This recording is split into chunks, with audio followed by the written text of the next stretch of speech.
മക്കളെ, മോനെ, ഇത്രയും നാൾ നീ കാത്തിരുന്നു, ഇത്രയും നാൾ നീ പ്രാർത്ഥിച്ചു, നിന്റെ വിവാഹത്തിനായി, നിന്റെ കുടുംബജീവിതത്തിന്റെ നന്മയ്ക്കായി, നിന്റെ അനുഗ്രഹത്തിനായി ഇത്രയും നാൾ നീ വെയിറ്റ് ചെയ്തു. ഇപ്പോൾ വല്ലാത്തൊരു ടെൻഷനിലൂടെ, വല്ലാത്തൊരു വെപ്രാളത്തിലൂടെ, വല്ലാത്തൊരു ആശങ്കയിലൂടെ നീ കടന്നു പോകുന്നെങ്കിൽ ആശങ്കപ്പെടരുത്, വിഷമിക്കരുത്, നിരാശപ്പെടരുത്, തകർന്നു പോകരുത്. നിന്റെ പ്രത്യാശയ്ക്ക് ഭംഗം വരികയില്ല. യേശു കർത്താവ് നിനക്ക് വേണ്ടി അത്ഭുതത്തെ ചെയ്യും.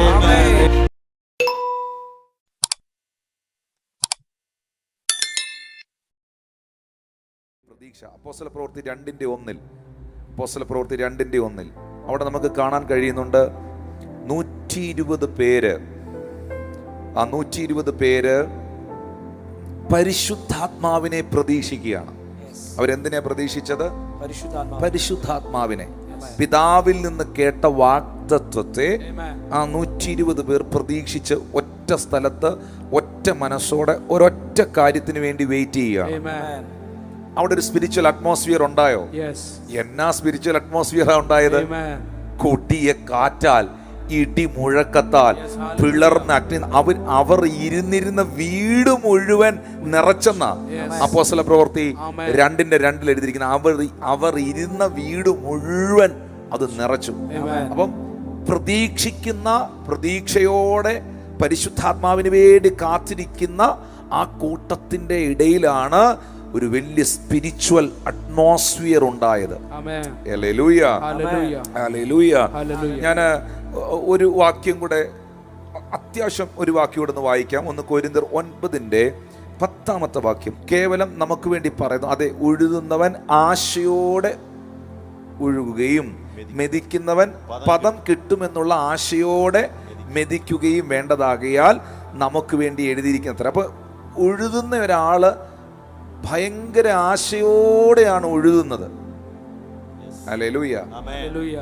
മെതിക്കുന്നവൻ, അവൻ മെതിക്കുന്ന സ്ഥലം പദമുള്ളതാകും, നടാനുള്ള പദം മണ്ണിനകത്തുണ്ടാകും എന്ന പ്രതീക്ഷയോടെ തന്നെയാണ് മെതിക്കുന്നത്. വിത്ത് വിതയ്ക്കുന്നവൻ വളരെ പ്രതീക്ഷയോടെ ഒരു കൊയ്ത്തിന് വേണ്ടി തന്നെയാണ് വിതയ്ക്കുന്നത്. നടുന്നവനും വിതയ്ക്കുന്നവനും മെതിക്കുന്നവനും ഉഴുതുന്നവനും എല്ലാം ഭയങ്കര പ്രതീക്ഷയോടാ ചെയ്യുന്നത്. ഹല്ലേലൂയ. അങ്ങനെയാണ് പ്രിയപ്പെട്ടവരെ, അത് പ്രതീക്ഷിക്കുന്നവർക്ക് നെല്ലും ഗോതമ്പും പയറും വിത്തും നന്മയും കൃഷിഫലവും ഒക്കെ ലഭിക്കുന്നെങ്കിൽ, ഈ ഭൂമി അത് വിളയിച്ചു കൊടുക്കുന്നെങ്കിൽ, ദൈവത്തെ കാത്തിരിക്കുന്ന, ദൈവത്തെ പ്രതീക്ഷിക്കുന്ന, ദൈവത്തിന്റെ പ്രവൃത്തികളെ പ്രതീക്ഷിക്കുന്ന ഒരു വ്യക്തിയെ എത്രയധികം ദൈവം അനുഗ്രഹിക്കാനിടയാകും. ഈ മനുഷ്യനെല്ലാം റിസോഴ്സ് ആണ്, ദൈവമാണ് സോഴ്സ്. ഞാൻ വീണ്ടും നിങ്ങളോട് അത് ഒന്ന് പറഞ്ഞു തരാൻ ആഗ്രഹിക്കുകയാണ്. ഈ ഏലിയാവിന്റെ അടുക്കൽ വന്ന കാക്ക റിസോഴ്സ് ആണ്. ആ അപ്പവും ഇറച്ചിയും റിസോഴ്സ് ആണ്. പക്ഷെ അതിന്റെ സോഴ്സ് എന്ന് പറയുന്നത് ദൈവമാണ്. നിങ്ങൾക്ക് പിന്നെയും മനസ്സിലായില്ലെങ്കിൽ, നിങ്ങൾ വളരെ പ്രയാസപ്പെട്ടിരിക്കുന്നു, നിങ്ങൾക്കൊരു 5000 രൂപ വേണം, നിങ്ങൾ വളരെ ഭാരത്തോട്ടിരിക്കുന്നു, ആ പൈസ കിട്ടിയാലേ നിങ്ങളുടെ കൊച്ചിന് ഫീസ് കൊടുക്കാൻ പറ്റുള്ളൂ.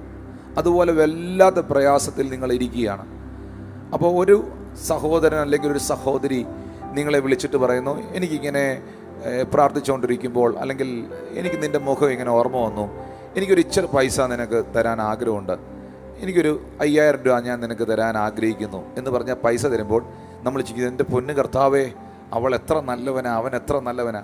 എന്നാൽ ഞാൻ പറയുന്നു, ആ മനുഷ്യനെ അല്ല നിങ്ങൾ പുകഴ്ത്തേണ്ടത്. ആ മനുഷ്യനോട് നിങ്ങൾക്ക് നന്ദി വേണം, നന്ദിയുള്ളവരായിരിക്കണം. പക്ഷേ ആ മനുഷ്യൻ റിസോഴ്സാണ്. ആ മനുഷ്യനെ കൊണ്ട് നിങ്ങൾക്ക് വേണ്ടി നിങ്ങളുടെ സമയത്ത്, ആവശ്യ സമയത്ത് തെരീച്ചത് ദൈവമാണ്. ദൈവമാണ് എല്ലാ നന്മയുടെയും ഉറവിടം. അതുകൊണ്ട് ജീവിതത്തിൽ ഒരു നന്മയുണ്ടാകുമ്പോൾ അതിന്റെ എല്ലാ മഹത്വവും ദൈവത്തിനുള്ളതായിരിക്കും.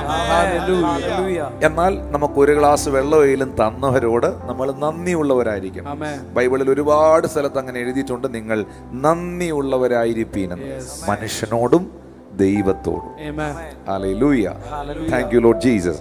അതുകൊണ്ട് പ്രിയപ്പെട്ടവരെ, ഉഴുതുന്നവൻ മെതിക്കുന്നവൻ, ഈ ഉഴുതുന്നവനും മെതിക്കുന്നവനും എല്ലാം പ്രതീക്ഷയോടൊരു കൊയ്ത്തിന്റെ പ്രതീക്ഷയോടെയാണ് അത് ചെയ്യുന്നതെങ്കിൽ, പ്രാർത്ഥിക്കുന്ന നിങ്ങളോടുള്ള ബന്ധത്തിൽ ദൈവത്തിൽ നിന്ന് വലിയൊരു പ്രതീക്ഷ ഉണ്ടാകണം. ഞാൻ പ്രാർത്ഥനയെക്കുറിച്ച് 1-2 കാര്യങ്ങൾ നമുക്കറിയാം. ലൂക്കോസ് സുവിശേഷം 2-ാം അധ്യായത്തിന്റെ 25-ാമത്തെ വാക്യത്തില് ശിമയോൻ എന്ന് പറയുന്ന മനുഷ്യൻ യേശു കർത്താവിനെ കാണും മുൻപേ മരിക്കത്തില്ലെന്ന് വാഗ്ദത്തം ലഭിച്ച വ്യക്തിത്വമാണ്.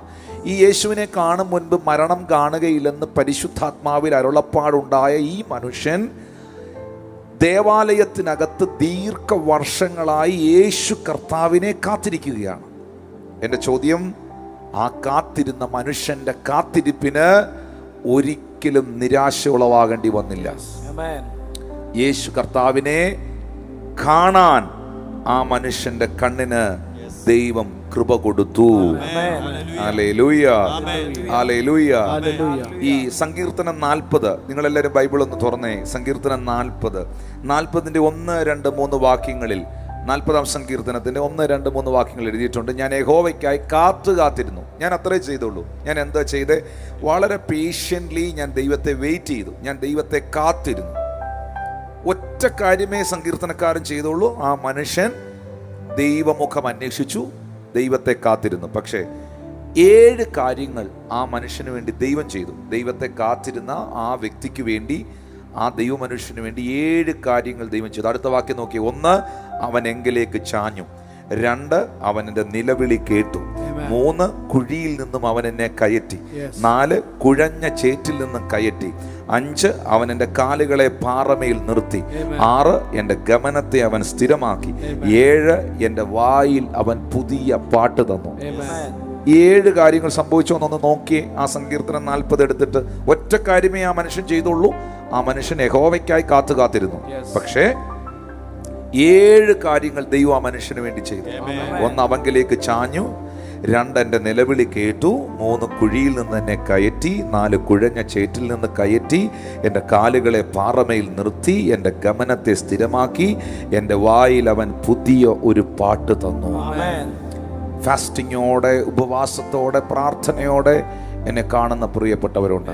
നിങ്ങളുടെ പ്രാർത്ഥന, നിങ്ങളുടെ കാത്തിരിപ്പ് ഒരിക്കലും പരാജയമാകുകയില്ല. അത് അത്ഭുതമായി തീരാൻ പോവുകയാണ്. പ്രാർത്ഥനയോടെ ഈ ദിവസങ്ങളിൽ ഏതെങ്കിലും കാര്യങ്ങൾക്ക് വെയിറ്റ് ചെയ്യുന്നവരുണ്ടെങ്കിൽ അവരൊരു ആമീൻ പറഞ്ഞ്. ബാക്കി ഇനി അവരോടാ കർത്താവ് വചനത്തിലൂടെ സംസാരിക്കാൻ. ഒരു ആമീൻ ടൈപ്പ് ചെയ്തേ. പ്രാർത്ഥനയോടെ ഈ ദിവസങ്ങളിൽ ദൈവത്തിൽ നിന്ന് എന്തെങ്കിലും വെയിറ്റ് ചെയ്യുന്നവരുണ്ടെങ്കിൽ, വിടുതൽ വായിക്കുമ്പോൾ ആ വിടുതലിന്റെ വലിപ്പം വലുതാണ്. ലാസറിന്റെ വീട്ടിൽ യേശുവിനെ മാർത്തയും മറിയയും ലാസർ ദീനമായി കിടന്നപ്പോഴേ വിളിച്ചായിരുന്നു. പക്ഷെ യേശു പോയില്ല. 4 ദിവസം താമസിച്ചാ പോയെ. എന്ന് വെച്ചാൽ ലേറ്റായിട്ടാണ് യേശു ചെന്നേ. ഏർലി പോയില്ല, നേരത്തെ പോയില്ല, ലേറ്റായിട്ടാണ് വീട്ടിലെത്തിയത്. എൻ്റെ ചോദ്യം ഇതാണ്, ഏർലി ആയിട്ട് നേരത്തെ യേശു ആ വീട്ടിൽ പോയിരുന്നെങ്കിൽ ഇങ്ങനെയായിരിക്കും അതിൻ്റെ റിപ്പോർട്ട്.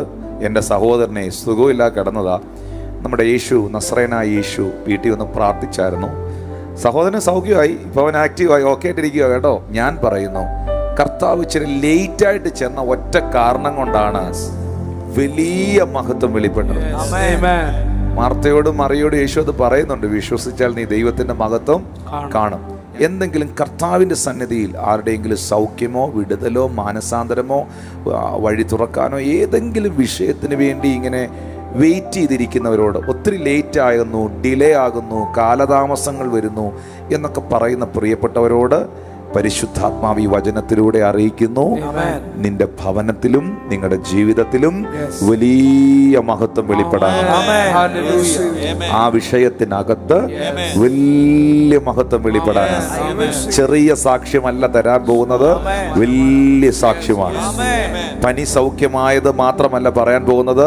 ലാസറിന്റെ വിഷയത്തിൽ ലാസർ ദീനമായിരുന്നു, സൗഖ്യമായെന്നല്ല, എൻ്റെ സഹോദരൻ മരിച്ച് നാറ്റം വെച്ച് കല്ലറയിൽ അടക്കിയിരുന്നു, എന്നാൽ അവന്റെ പേര് വിളിച്ച് യേശു ഉയർപ്പിച്ചു പുറത്തു. അത് വലിയ അത്ഭുതമാണ്, വലിയ മഹത്വമാണ്. അപ്പോൾ അതിനൊരു ഇമ്പോർട്ടൻസ് ഉണ്ട്. ഈ അപ്പോസ്തല പ്രവൃത്തികൾ 12-ാം അധ്യായത്തിന്റെ 12-ാം വാക്യം ഇങ്ങനെ ഗ്രഹിച്ച ശേഷം അവൻ മർക്കോസ് എന്ന മറുപേരുള്ള യോഹന്നാന്റെ അമ്മ മറിയുടെ വീട്ടിൽ ചെന്നു. അവിടെ അനേകർ ഒരുമിച്ച് കൂടി പ്രാർത്ഥിച്ചുകൊണ്ടിരുന്നു. അവൻ പടിപ്പുര വാതിക്കൽ മുട്ടിയപ്പോൾ രോധ എന്നൊരു ബാലിക്കാരത്തി വിളി കേൾക്കുവാൻ അടുത്തു വന്നു. 11-ാമത്തെ വാക്യം ഒന്ന് നോക്കി. 11-ാം വാക്യം. പത്രോസിന് സുബോധം വന്നിട്ട് കർത്താവ് തന്റെ ദൂതനെ അയച്ച് ഹേരോദാവിന്റെ കയ്യിൽ നിന്നും യഹൂദ ജനത്തിന്റെ സകല പ്രതീക്ഷയിൽ നിന്നും എന്നെ വിടുവിച്ചു എന്ന് ഞാൻ ഇപ്പോൾ വാസ്തവമായി അറിയുന്നു എന്ന് അവൻ പറഞ്ഞു. ഇങ്ങനെ ഗ്രഹിച്ച ശേഷം അവൻ മർക്കോസ് എന്ന് മറുപേരുള്ള യോഹന്നാന്റെ അമ്മ മറിയുടെ വീട്ടിൽ ചെന്നു. നോക്കിയേ, ആ 11-ാം വാക്യം ഒന്ന് ഗൗരവമായി ശ്രദ്ധിച്ചേ. പത്രോസിന് സുബോധം വന്നിട്ട് കർത്താവ് തന്റെ ദൂതനെ അയച്ച് ഹെരോദാവിന്റെ കയ്യിൽ നിന്നും യഹൂദ ജനത്തിന്റെ സകല പ്രതീക്ഷയിൽ നിന്നും എന്നെ വിടുവിച്ചു എന്ന് ഇപ്പോൾ വാസ്തവമായി ഞാൻ അറിയുന്നു. യഹൂദ ജനത്തിന്റെ പ്രതീക്ഷ എന്തായിരുന്നു? യഹൂദ ജനം പ്രതീക്ഷിച്ചത്, ഹെരോദാവ് പ്രതീക്ഷിച്ചത് പത്രോസിന്റെ മരണമാണ്. കാരണം തലേ ദിവസം യാക്കോബിനെ വാൾ കൊണ്ട് വെട്ടിക്കൊന്നു. പത്രോസിനെ കാരാഗൃഹത്തിൽ ഇപ്പോൾ അടച്ചിരിക്കുകയാണ്. യഹൂദ ജനം മുഴുവൻ പ്രതീക്ഷിച്ചിരുന്നത് പത്രോസിന്റെ മരണവും മരണവാർത്തയുമാണ്. എന്നാൽ സംഭവിച്ചത് എന്താണ്? ഒരു വലിയ കൂട്ടം ജനം, ഒരു വലിയ കൂട്ടം ആളുകൾ ഒന്നിച്ച് ഒരുമനപ്പെട്ട് പ്രാർത്ഥിച്ചു കൊണ്ടിരുന്നു, അല്ലേ? 12-ാം വാക്യം അങ്ങനല്ലേ എഴുതിയിരിക്കുന്നേ? ഒരുമിച്ച് കൂടി പ്രാർത്ഥിച്ചു കൊണ്ടിരുന്നു. ആ പ്രാർത്ഥനയ്ക്കകത്ത് അവർക്ക് ഭയങ്കര ഒരു പ്രതീക്ഷയുണ്ടായിരുന്നു. അവരുടെ പ്രതീക്ഷ എന്നായിരുന്നു? പ്രാർത്ഥിച്ചവന്റെ പ്രതീക്ഷ അവരുടെ പാസ്റ്റർ, അവരുടെ അപ്പോസ്തലൻ, അവരുടെ ദൈവദാസൻ വീണ്ടും ശുശ്രൂഷയിൽ സജീവമാകും. ആ മനുഷ്യനെ മരണത്തിന് ഇപ്പോൾ ദൈവം വിട്ടുകൊടുക്കത്തില്ല, ശത്രുവിന് വിട്ടുകൊടുക്കത്തില്ല. അതായിരുന്നു പ്രാർത്ഥിച്ചവരുടെ പ്രതീക്ഷ. യഹൂദന്മാരുടെ ഹെരോദാവിന്റെ പ്രതീക്ഷ എന്നായിരുന്നു? 11-ാമത്തെ വാക്യത്തിൽ അങ്ങനെ എഴുതിയിരിക്കുന്നത്. ശത്രുക്കളുടെ പ്രതീക്ഷ എന്നായിരുന്നു? പത്രോസിന്റെ മരണം, തകർച്ചയായിരുന്നു. ഞാൻ ഇങ്ങനെ ഒറ്റ വാക്കിൽ പറയാം, ശത്രുക്കളുടെ പിശാചിന്റെ പ്രതീക്ഷയല്ല വാഗ്ദത്തമുള്ള നിന്റെ മേളിൽ സംഭവിക്കാൻ പോകുന്നത്. ദൈവം നിന്നെ കുറിച്ച് ചിലത് പ്രതീക്ഷിക്കുന്നു. ദൈവമക്കൾ നിനക്കായി ചിലത് പ്രാർത്ഥിക്കുന്നു.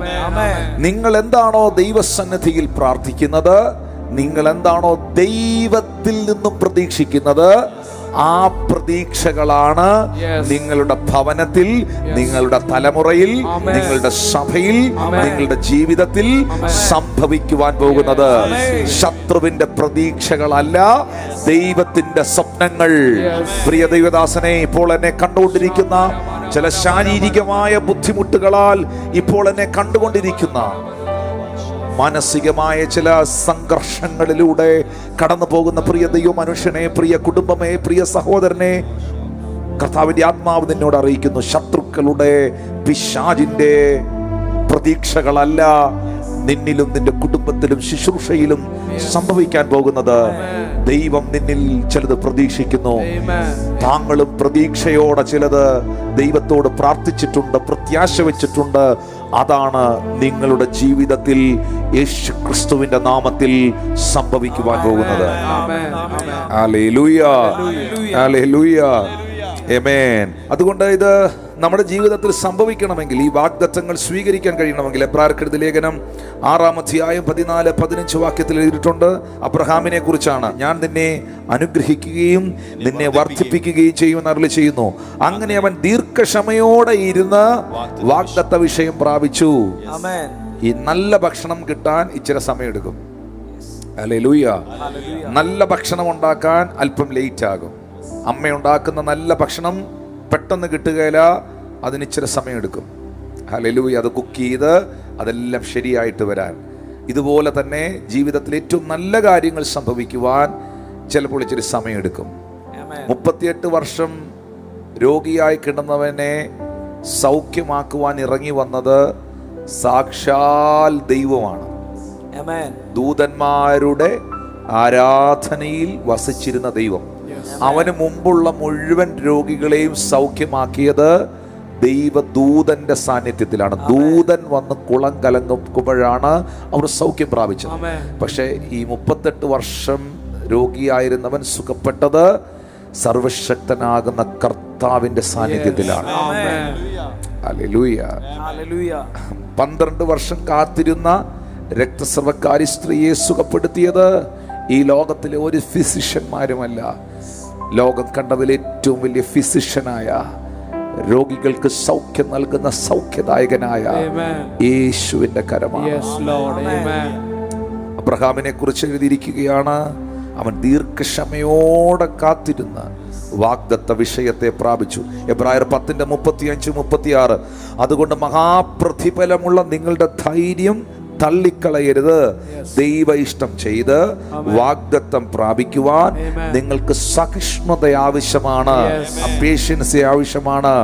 വേവറിങ് ആകരുത്. മക്കളെ, മോനെ, ഇത്രയും നാൾ നീ കാത്തിരുന്നു, ഇത്രയും നാൾ നീ പ്രാർത്ഥിച്ചു, നിന്റെ വിവാഹത്തിനായി, നിന്റെ കുടുംബജീവിതത്തിന്റെ നന്മയ്ക്കായി, നിന്റെ അനുഗ്രഹത്തിനായി ഇത്രയും നാൾ നീ വെയിറ്റ് ചെയ്തു. ഇപ്പോൾ വല്ലാത്തൊരു ടെൻഷനിലൂടെ, വല്ലാത്തൊരു വെപ്രാളത്തിലൂടെ, വല്ലാത്തൊരു ആശങ്കയിലൂടെ നീ കടന്നു പോകുന്നെങ്കിൽ ആശങ്കപ്പെടരുത്, വിഷമിക്കരുത്, നിരാശപ്പെടരുത്, തകർന്നു പോകരുത്. നിന്റെ പ്രത്യാശയ്ക്ക് ഭംഗം വരികയില്ല. യേശു കർത്താവ് നിനക്ക് വേണ്ടി അത്ഭുതത്തെ ചെയ്യും. കാരണം അബ്രഹാം 75-ാമത്തെ വയസ്സിൽ കേട്ട വാഗ്ദത്തം നിറവേറുന്നത് 100-ാമത്തെ വയസ്സിലാണ്. 25 വർഷം ഏബ്രഹാം വെയിറ്റ് ചെയ്തു. 25 വർഷം. മോശ ദൈവസന്നിധിയിൽ കേട്ട വാഗ്ദത്തം അതിൻ്റെ പൂർണ്ണതയിലെത്താൻ 40 വർഷക്കാലം മോശ വെയിറ്റ് ചെയ്തു. ജോസഫ് 17-ാമത്തെ വയസ്സിൽ കണ്ട സ്വപ്നം നിറവേറാൻ 30-ാമത്തെ വയസ്സിലാണ് നിറവേറി. 13 വർഷം ജോസഫ് വെയിറ്റ് ചെയ്തു. ഞാൻ അതിനകത്ത് മോശയുടെ ചരിത്രത്തിലേക്ക് പോയാൽ ഒത്തിരി സമയം എടുക്കുമെന്ന് എനിക്കറിയാം. അബ്രഹാമിൻ്റെ ചരിത്രം നിങ്ങൾ കേട്ടിട്ടുള്ളതാണ്. എന്നാൽ ജോസഫിൻ്റെ ആ ചരിത്രം എന്ന് പറയാം. ഈ ഉൽപ്പത്തി പുസ്തകം 37-ാം അധ്യായത്തിൻ്റെ 2-ാമത്തെ വാക്യത്തിനകത്ത് യാക്കോബിൻ്റെ വംശപാരമ്പര്യത്തെക്കുറിച്ച് എഴുതിയിട്ടുണ്ട്. യോസഫിനെ കുറിച്ച് അവിടെ എഴുതിയിട്ടുണ്ടെന്ന് വായിക്കാമോ? യാക്കോബിന്റെ വംശപാരമ്പര്യം എന്തെന്നാൽ യോസെഫിന് 17 വയസ്സായപ്പോൾ ജോസഫിന് 17 വയസ്സായപ്പോൾ അപ്പോൾ ഈ 17-ാമത്തെ വയസ്സിലാണ് ജോസഫ് ഈ സ്വപ്നം കാണുന്നത്. ഈ 17-ാമത്തെ വയസ്സിലാണ് ഈ സ്വപ്നം സഹോദരന്മാരോട് ജോസഫ് പങ്കുവയ്ക്കുന്നത്. എന്നാൽ ജോസഫിന്റെ 18-ാമത്തെ വയസ്സിലാണ് പൊത്തീഫറിന്റെ ഭാര്യ തനിക്കെതിരെ അപവാദം പറയുകയും താൻ ചെയ്യാത്തത് ചെയ്തെന്നും താൻ പ്രവർത്തിക്കാത്തത് പ്രവർത്തിച്ചെന്നും വിളംബരം ചെയ്യുകയും ആ പൊത്തീഫർ ജോസഫിനെ കാരാഗൃഹത്തിൽ അടയ്ക്കുകയും ചെയ്തത്. ഹല്ലേലൂയ. ജോസഫിന്റെ അടുത്ത 12 വർഷങ്ങൾ കാരാഗൃഹത്തിലായിരുന്നു. 10 to 12 years കാരാഗൃഹത്തിലായിരുന്നു. ഉൽപ്പത്തിയുടെ പുസ്തകം 41-ാം അധ്യായത്തിൻ്റെ 46-ാമത്തെ വാക്യത്തിലാണ് ജോസഫ് ഒരു ഭരണാധികാരിയായി, ഭരണകർത്താവായി വരുന്ന ഭാഗം രേഖപ്പെടുത്തിയിരിക്കുന്നത്. ജോസഫ് മിസ്രൈം രാജാവായ ഫറവോന്റെ മുൻപാകെ നിൽക്കുമ്പോൾ അവന് 30 വയസ്സായിരുന്നു. അപ്പോൾ ഫറവോന്റെ മുൻപിൽ ഒരു അധികാരിയായി, ഒരു ഗവർണറായി, ആ സിംഹാസനത്തിൽ ആ രാജ്യത്തെ നയിക്കുന്ന ഒരു നായകനായി ജോസഫ് വരുമ്പോൾ അവന് 30 വയസ്സായിരുന്നു. അപ്പോൾ 17-ാമത്തെ വയസ്സിൽ താൻ കണ്ട ഡ്രീം, ദൈവം തന്നെ കാണിച്ച സ്വപ്നം നിറവേറാൻ 13 വർഷം കാത്തിരുന്നു. ഈ 13 വർഷത്തിൽ 10 മുതൽ 12 വർഷം വരെ ജോസഫ് കാരാഗൃഹത്തിലായിരുന്നു. ഹല്ലേലൂയ. ജോബിന്റെ ലൈഫിലേക്ക് നമ്മൾ നോക്കുമ്പോൾ യോബിന്റെ പുസ്തകത്തിനകത്ത് ഈ 2-ാം അധ്യായത്തിന്റെ 11, 12, 13 വാക്യങ്ങളിൽ അനന്തരം തേമാനിയായ എലിഫസ്, ശൂഹിനായ ബിൽദാദ്, നയമാഥിനായ സോഫർ എന്നിങ്ങനെ യോബിന്റെ 3 സ്നേഹിതന്മാർ ഈ അനർത്ഥമൊക്കെയും അവൻ അനുഭവിച്ചത് കേട്ടപ്പോൾ അവർ ഓരോരുത്തൻ താന്താന്റെ സ്ഥലത്ത് നിന്ന് പുറപ്പെട്ട് അവനോട് സഹതപിക്കുവാനും അവനെ ആശ്വസിപ്പിക്കുവാനും പോകണമെന്ന് തമ്മിൽ പറഞ്ഞൊത്തു. അവർ അകലെ വെച്ച് നോക്കിയപ്പോൾ അവനെ തിരിച്ചറിഞ്ഞില്ല. അവർ ഉറക്ക കരഞ്ഞ് വസ്ത്രം കീറി പൊടിവാരി മേലോട്ട് തലയിൽ വിതറി. അവന്റെ വ്യസനം അതികഠിനമെന്ന് കണ്ടിട്ട് അവർ ആരും ഒരു വാക്കും മിണ്ടാതെ 7 രാപ്പകൽ അവനോടുകൂടെ നിലത്ത് ഇരുന്നു. അനന്തരം യോബ് വായ് തുറന്ന് തന്റെ ജന്മദിവസത്തെ ശപിച്ചു. ശരിക്കും പറഞ്ഞാൽ എന്തിനാണ് ഇങ്ങനെ ജനിച്ചതെന്ന് പോലും ജോബിന് പറയേണ്ടതായിട്ട് വന്നു. കാരണം കൂട്ടുകാരുടെ നിശബ്ദത, ദൈവത്തിൻ്റെ നിശബ്ദത ജോബിനെ വല്ലാതെ നിരാശപ്പെടുത്തി. ജോബിന്റെ പുസ്തകം 13-ാം അധ്യായത്തിന്റെ 15-ാം വാക്യത്തിൽ വരുമ്പോൾ യോബിന്റെ സ്വന്തം ഭാര്യ ജോബിനെതിരെ തിരിയുന്ന നമുക്ക് കാണാം. നിങ്ങൾ മിണ്ടാതിരിപ്പീൻ, ഞാൻ പറഞ്ഞുകൊള്ളട്ടെ, പിന്നെ എനിക്ക് വരുന്നത് വരട്ടെ. ഞാൻ എൻ്റെ മാംസത്തെ പല്ലുകൊണ്ട് കടിച്ചു പിടിക്കുന്നതും എൻ്റെ ജീവനെ ഉപേക്ഷിച്ച് കളയുന്നതും എന്തിന്? കാരണം അതിൻ്റെ 11-12 വാക്യങ്ങളിൽ ജോബിൻ്റെ ഭാര്യ ജോബിനോട് പറയുന്നുണ്ട്, നിങ്ങൾ എന്തിനാണ് ജീവിക്കുന്നത്? നിങ്ങൾ മരിക്കുന്നതായിരിക്കും നല്ലത്, നിങ്ങൾ ആത്മഹത്യ ചെയ്യുന്നതായിരിക്കും നല്ലത് എന്ന് ജോബിൻ്റെ ഭാര്യ ജോബിനോട് ചോദിക്കുന്നുണ്ട്. അവിടെയാണ് ജോബ് പറയുന്നത് 15-ാം വാക്യത്തിൽ പറയുന്നുണ്ട്, അവൻ എന്നെ കൊന്നാലും ഞാൻ അവനെ തന്നെ കാത്തിരിക്കും, ഞാൻ എൻ്റെ നടപ്പ് അവന്റെ മുമ്പിൽ തെളിയിക്കും, ഞാൻ ഒരിക്കലും ദൈവത്തെ കുറ്റം പറയില്ല, ദൈവവചനത്തെ തള്ളിപ്പറയില്ല, എന്റെ പ്രാർത്ഥന ഞാൻ നിർത്തില്ല, എന്റെ ആരാധന ഞാൻ നിർത്തില്ല, എന്റെ ദൈവത്തോടുള്ള ബന്ധം ഞാൻ ഉപേക്ഷിക്കില്ല.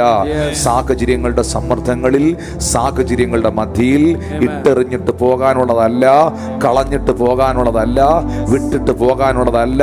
ദൈവവും ദൈവവചനവും ദൈവത്തിന്റെ സാന്നിധ്യവും എന്റെ അവസാനത്തെ ശ്വാസം വരെയും ഞാൻ ഈ വിശ്വാസത്തെ മുറുകെ പിടിക്കും, എന്റെ കർത്താവിന്റെ വചനത്തിൽ ഉറച്ചു നിൽക്കും എന്ന് വിശ്വസിക്കുന്നവർ കർത്താവിന് ഒരു ആമേൻ പറയാൻ കഴിയുമോ? അതുകൊണ്ട് എന്ത് സംഭവിച്ചത് നമുക്കറിയാം. ജോബിനോട് ചുഴലിക്കാറ്റിൽ യഹോവ സംസാരിക്കാൻ തുടങ്ങി. ഒരു ചുഴലിക്കാറ്റ് വെളിപ്പെട്ടിട്ട് യോബിന്റെ പുസ്തകം 38, 39, 40 അധ്യായങ്ങൾ നിങ്ങൾ വായിക്കണം. ദൈവം ജോബിനോട് സംസാരിക്കാൻ തുടങ്ങി. ഹല്ലേലൂയ. ജോബിന്റെ ജീവിതത്തിൽ നഷ്ടപ്പെട്ടത് മുഴുവൻ ദൈവം തിരിച്ചു കൊടുത്തു. ഈ ദാവീദിനെ ദൈവം ശമൂവേലിലൂടെ അഭിഷേകം ചെയ്തതിന് ശേഷം ദാവീദ് രാജാവിൻ്റെ സിംഹാസനത്തിൽ വരാൻ 13 വർഷം കാത്തിരുന്നു. 13 വർഷം ദാവീദ് കാത്തിരുന്നു. ജോബ് ദീർഘവർഷങ്ങൾ കാത്തിരുന്നു. മോശ 40 വർഷം കാത്തിരുന്നു. അബ്രഹാം 25 വർഷം കാത്തിരുന്നു, അല്ലേ? ഈ കാത്തിരിപ്പിൻ്റെ ഇടയിൽ, ഈ സിംഹാസനത്തിലേക്ക് വരേണ്ട കാത്തിരിപ്പിൻ്റെ ഇടയിൽ ഈ ദാവീദ് എന്തെല്ലാം കാര്യങ്ങളെ നേരിട്ടു. കരടിയെ നേരിട്ടു, സിംഹത്തെ നേരിട്ടു, ഗോലിയാത്തിനെ നേരിട്ടു, ശൗലിനെ നേരിട്ടു. എല്ലാ ദിവസവും പുള്ളിക്ക് യുദ്ധമായിരുന്നു. പക്ഷേ ആ യുദ്ധങ്ങളുടെ എല്ലാം നടുവിൽ യഹോവ ദാവീദിന് ജയം കൊടുത്തു. ദാവീദ് തന്റെ ദൈവമായ യഹോവയിൽ തന്നെ താൻ ബലപ്പെട്ടു. പ്രിയമക്കളെ, ദാവീദിനെ പോലെ നിങ്ങൾ കാത്തിരിക്കുന്നവരാണോ? മോശയെ പോലെ നിങ്ങൾ കാത്തിരിക്കുന്നവരാണോ? നോഹയെ പോലെ നിങ്ങൾ കാത്തിരിക്കുന്നവരാണോ? അബ്രഹാമിനെ പോലെ നിങ്ങൾ കാത്തിരിക്കുന്നവരാണോ? എലിസബത്തിനെയും സക്കറിയാവിനെയും പോലെ കാത്തിരിക്കുന്നവരാണോ? നിങ്ങൾക്കറിയാമോ, 30 വർഷം പിതാവ് തന്നെ ഏൽപ്പിച്ച ശുശ്രൂഷ ചെയ്യുവാൻ, ആ വാഗ്ദത്തത്തിലേക്ക്, ആ പ്രവൃത്തിയിലേക്ക് പ്രവേശിക്കാൻ 30 വർഷം യേശു കർത്താവ് കാത്തിരുന്നു. മറിയം യേശുവിനെ കുറിച്ച് കേട്ട വാഗ്ദത്തം അതിന്റെ പൂർണ്ണതയിൽ മറിയത്തിന് കാണാൻ 33.5 വർഷം മറിയം കാത്തിരുന്നു. ഹന്ന ദൈവസന്നിധിയിൽ കാത്തിരുന്നു. എലിസബത്തും സക്രിയാവും പ്രാർത്ഥനയോടെ തലമുറയ്ക്കായി കാത്തിരുന്നു. ഇതിലെല്ലാം ഉപരിയായിട്ട് ഒരു വാക്ക് പറഞ്ഞ് ഞാൻ പ്രാർത്ഥിക്കട്ടെ എൻ്റെ പ്രിയമുള്ളവർക്ക് വേണ്ടിയിട്ട്. അബ്രഹാം കാത്തിരുന്നതും, സാറ കാത്തിരുന്നതും, മോശ കാത്തിരുന്നതും, നോഹ കാത്തിരുന്നതും, ദാവീദ് ദൈവത്തെ കാത്തിരുന്നതും, യോബ് ദൈവത്തെ കാത്തിരുന്നതും, യേശു കർത്താവ് 30 വർഷം പിതാവിൻ്റെ സമയത്തിന് വേണ്ടി കാത്തിരുന്നതും, മറിയവും ഹന്നയും എലിസബത്തും ഒക്കെ കാത്തിരുന്നതിനേക്കാൾ അപ്പുറമായി വേറൊരു കാത്തിരിപ്പ് ഇപ്പോൾ നടക്കുന്നുണ്ട്. വേറൊരാൾ കാത്തിരിക്കുന്നുണ്ട്, വെയിറ്റ് ചെയ്യുന്നുണ്ട്. നിങ്ങൾ പലരും നിങ്ങളുടെ പ്രാർത്ഥനയുടെ മറുപടികൾ വെയിറ്റ് ചെയ്യുകയാണ്. നിങ്ങളിൽ പലരും നിങ്ങളുടെ സൗഖ്യത്തെ, നിങ്ങളുടെ വിടുതലിനെ, നിങ്ങളുടെ ജീവിതാനുഗ്രഹങ്ങളെ വെയിറ്റ് ചെയ്യുകയാണ്. പക്ഷെ വേറൊരു കാത്തിരിപ്പ് ഒരു സ്ഥലത്ത് നടക്കുന്നുണ്ട്. അത് പത്രോസിന്റെ ലേഖനത്തിലാണ് പത്രോസ് പറയുന്നത്. 2 പത്രോസിന്റെ ലേഖനം 3-ാം അധ്യായം 9-ാമത്തെ വാക്യത്തിനകത്ത്, ചിലർ താമസം എന്ന് വിചാരിക്കുന്നത് പോലെ കർത്താവ് തന്റെ വാഗ്ദത്തം നിവർത്തിക്കാൻ താമസിക്കുകയില്ല. ആരും നശിച്ചു പോകാതെ എല്ലാവരും മാനസാന്തരപ്പെടുവാൻ അവൻ ഇച്ഛിച്ച് ദീർഘക്ഷമ കാണിക്കുന്നേ ഉള്ളൂ. ഇവിടെ അനേകർ കാത്തിരിക്കുന്നതിനെ കുറിച്ച് നിങ്ങൾ കേട്ടു. എന്നാൽ നിങ്ങൾക്കൊരു സത്യം അറിയുമോ പ്രിയപ്പെട്ടവരെ? യേശു കർത്താവ്, ജീവനുള്ള ദൈവം, മനസ്സാന്തരപ്പെടാത്ത നിങ്ങളെ ഇതുവരെ അവനെ രക്ഷകനായി സ്വീകരിക്കാത്ത നിങ്ങളെ, പാപവഴിയിൽ ജീവിക്കുന്ന, ലോക വഴിയിൽ ജീവിക്കുന്ന നിങ്ങളെ കാത്തിരിക്കുകയാണ്. Jesus Christ almighty Lord is waiting for you, my brother and sister. He's waiting for you. Amen. He's waiting for you. Amen. ആ ഇളയ മകൻ, വീട് വിട്ടുപോയ മകനില്ലേ, അപ്പന്റെ നന്മകൾ മുഴുവൻ കൊണ്ടുപോയി ദൂർത്തടിച്ച് തകർന്നുപോയ ആ ചെറുപ്പക്കാരന്റെ മടങ്ങി വരവിന് വേണ്ടി പിതാവ് കാത്തിരുന്നത് പോലെ നിങ്ങളെ കാത്തിരിക്കുന്നു. എന്താ യേശു വരാഞ്ഞേ? കർത്താവിന്റെ വരവ് എന്താ ഡിലേ ആകുന്നേ?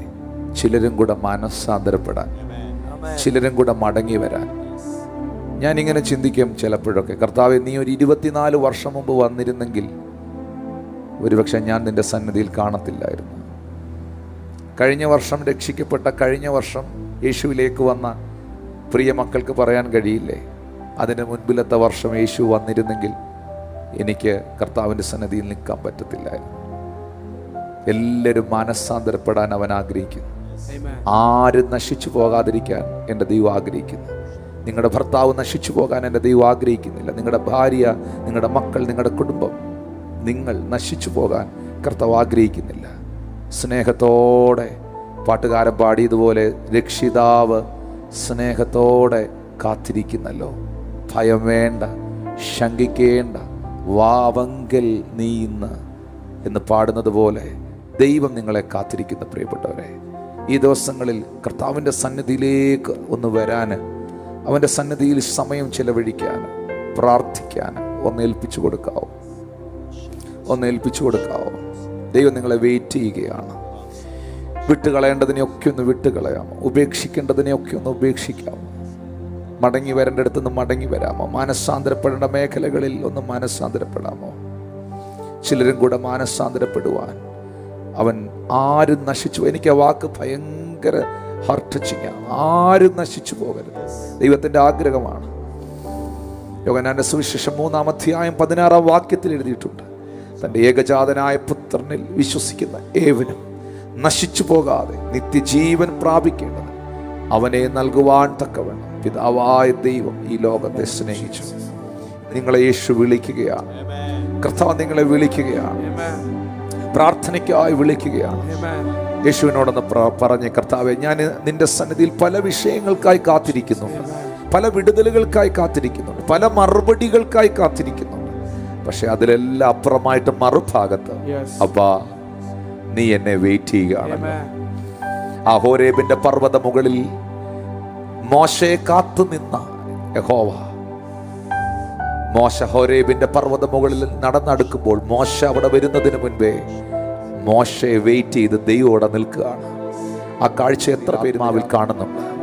പ്രാർത്ഥനയുടെ പർവ്വതത്തിലേക്കൊന്ന് ഓടിക്കയറാൻ, വിശുദ്ധിയുടെ പർവ്വതത്തിലേക്കൊന്ന് ഓടിക്കയറാൻ, ദൈവ സാന്നിധ്യത്തിലേക്കൊന്ന് കടന്നു വരാൻ എത്ര പ്രിയപ്പെട്ടവർ തയ്യാറാണ്. ഭയം വേണ്ട, ശങ്കിക്കേണ്ട. വിശുദ്ധ ബൈബിൾ നമുക്ക് തരുന്ന ഒരു ഉറപ്പുണ്ട്, ഏതു സമയത്തും കൃപ ലഭിക്കേണ്ടതിന്, ഏതു സമയത്തും കൃപ ലഭിക്കേണ്ടതിന് കൃപാസനത്തിനരികിലേക്ക് നിങ്ങൾക്ക് ഓടി വരാൻ കഴിയും. അതിനകത്ത് ഈ ലോകത്തിലെ മതമോ ജാതിയോ ഒന്നുമില്ല പ്രിയപ്പെട്ടവരെ. തൻ്റെ നാമം വിളിച്ചപേക്ഷിക്കുന്ന ഏവനും രക്ഷിക്കപ്പെടുവാനിടയാകും.